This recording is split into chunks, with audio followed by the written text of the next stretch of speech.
Boa noite. A partir de agora, a TV Com apresenta o documento especial sobre os 40 anos do regime militar que mudou a história do Brasil. Nesta primeira reportagem da série, apresentada durante o mês de março no programa Teledomingo da RBS TV, você vai ver como foi o dia 31 de março no Rio Grande do Sul.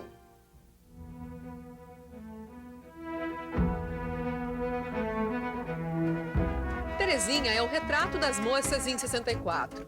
Cabelo preso, jeito de normalista e paixão por andar de lambreta. Mesmo jovem, 18 anos, gosta de política e se acha bem informada. Terezinha não acreditava que os militares tirassem Jango do poder. Na manhã do dia 1º de abril de 64, viu que estava enganada. Acordamos como de costume, nos organizamos e saímos para a rua. Ao chegar na rua, se deparou assim, com um grande número de pessoas circulando pelas ruas e falando em golpe. Mesmo sendo uma quarta-feira, Porto Alegre amanhece com escolas fechadas. Apesar de ser dia de pagamento do funcionalismo público, os bancos também não abrem. Com medo, a população corre ao comércio para fazer estoque de comida. Foi um dia completamente atípico. Muita gente na rua, todo mundo assim meio que talvez buscando informação, mas as informações muito desencontradas. A falta de notícias concretas era ainda maior no interior. Em Três Passos, noroeste do estado, o médico Fernando do Canto só fica sabendo do golpe quando chega ao hospital. A decepção foi enorme, porque não só deram o golpe, como não houve resistência nenhuma. Nenhum foco de resistência, assim, vamos dizer, mais consistente, que pudesse dizer essa gente estava preparada para isso. Não há registros de passeatas no Rio Grande do Sul, nem no dia 1º, nem no dia 2 de abril. Em Santa Maria e em Pelotas, os sindicatos chegam a sair às ruas para tentar mobilizar a população. Mas o maior foco de resistência está concentrado mesmo no centro de Porto Alegre, aqui, na sede do governo municipal. Sereno Chese é o prefeito em 64. Ligado ao PTB, partido de Jango e Brizola, ele fica sabendo na noite do dia 31 que as tropas golpistas saíram de Minas Gerais para o Rio de Janeiro. 10h30 da noite nós abrimos a prefeitura. Ela ficou totalmente iluminada e todo mundo na prefeitura. O historiador Décio Freitas também não dorme do dia 31 para 1º de abril. Amigo de Jango e presidente de uma fundação federal, Décio acompanha tudo nos bastidores do poder. Ele passa a madrugada no Palácio das Laranjeiras, Rio de Janeiro, ao lado de João Goulart. Isso é umas 3 da manhã. O comandante do 2º Exército, general Amaury Kruger, o general compadre do Jango, telefonou a ele e disse que garantia a permanência dele no poder se ele dissolvesse a CGT, o Comando Geral dos Trabalhadores, a UNE, União Nacional de Estudantes, a Frente de Mobilização Popular, a entidade Marujos, não me lembro que outra. E eu vi o presidente disse, olha, Amaury, se é para ficar no poder, abandonando as minhas bases, eu prefiro cair. A crise não é só militar. Jango vinha sendo criticado pelos partidos conservadores por causa das chamadas reformas de base. No comício, na Central do Brasil, dia 13 de março, o presidente pede o apoio da nação. Pela reforma da sociedade brasileira. Jango começa a pôr em prática as medidas. Através de decreto, o governo desapropria todas as terras ociosas das margens das rodovias e encampa as refinarias particulares de petróleo. Muitos achavam que Jango iria transformar o Brasil num país comunista, como Cuba e União Soviética.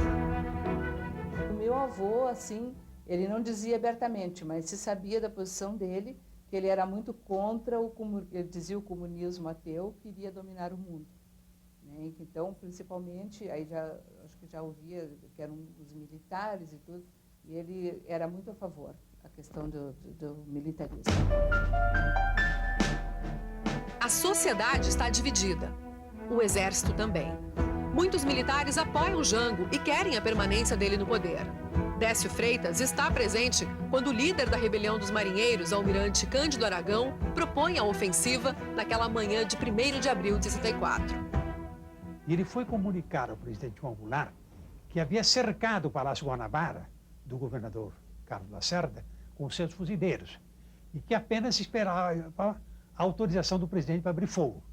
Disse a ele, me autorize que eu acabe com essa porcaria. E o Jango, o presidente João Goulart, dissuadiu disto, disse que não queria derramamento de sangue. O almirante Aragão saiu de lá, esbravejando, protestando e dizendo, o senhor vai se arrepender. Em Porto Alegre, é o povo quem sai em uma invasão ao Palácio Piratini. Antes que o cerco se feche, o governador Ildo Meneghetti, opositor de Jango, transfere o governo para Passo Fundo. O prefeito Sereno Chese impede a ação dos manifestantes.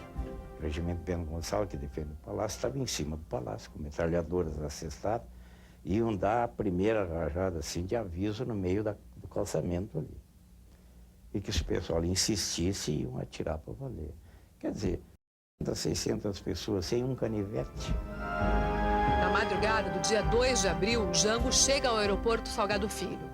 Mas ao contrário do que todos esperam, o presidente não organiza a resistência e se exila no Uruguai. Ele não assinou um documento de renúncia, mas era uma renúncia branca, tácita, né? Tácita. Então, a partir dali, nós perdemos a bandeira. Nossa bandeira era o quê? A defesa do mandato do presidente. Na hora que o presidente abre mão desse mandato, nós vamos defender o quê?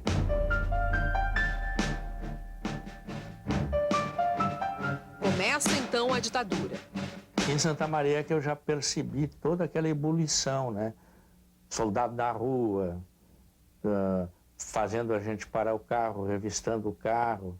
Para botar gasolina tinha que entrar numa fila e lá numa autoridade explicar para que queria e tudo mais.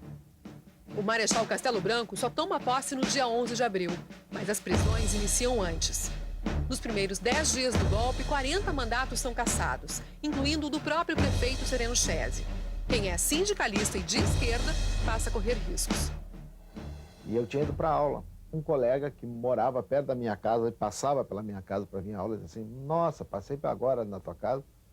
Ela está cercada, tem um tanque de guerra, uns carros de combate, um monte de jipe lá e cheio de milico. Aí eu corri para casa. Saí da aula e corri para casa. Cheguei em casa e minha casa estava toda revirada. Tinham levado meu pai preso.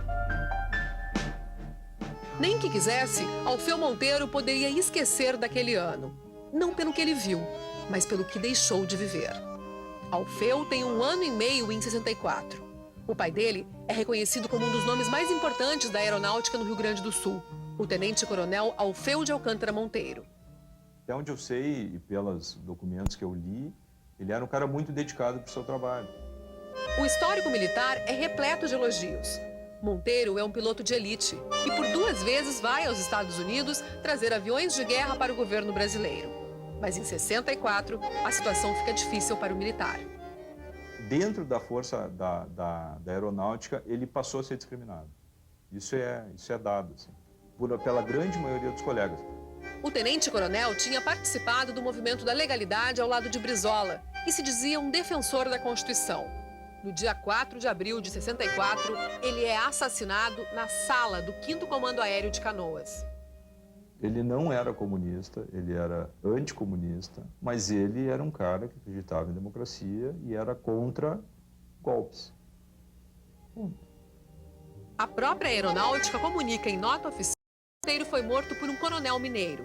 Mas o inquérito policial militar absolve o autor dos disparos, com a justificativa de que Monteiro teria atirado antes. Eu sei que a pessoa que atirou nele, que matou ele, não estava na frente dele. Então ele foi alvejado pelas costas. Em 96, a Comissão dos Mortos e Desaparecidos Políticos, criada pelo governo Fernando Henrique Cardoso, reconhece que o aviador foi vítima da ditadura e indeniza a família. Eu estou tendo com meu filho, proporcionando para ele uma coisa que eu não tive. E que, convivendo com ele, eu tenho noção de quanto é que se vai. A seguir, você vai ver como foi o endurecimento do regime militar no Brasil e como era a vida na clandestinidade dos militantes políticos. Já voltamos.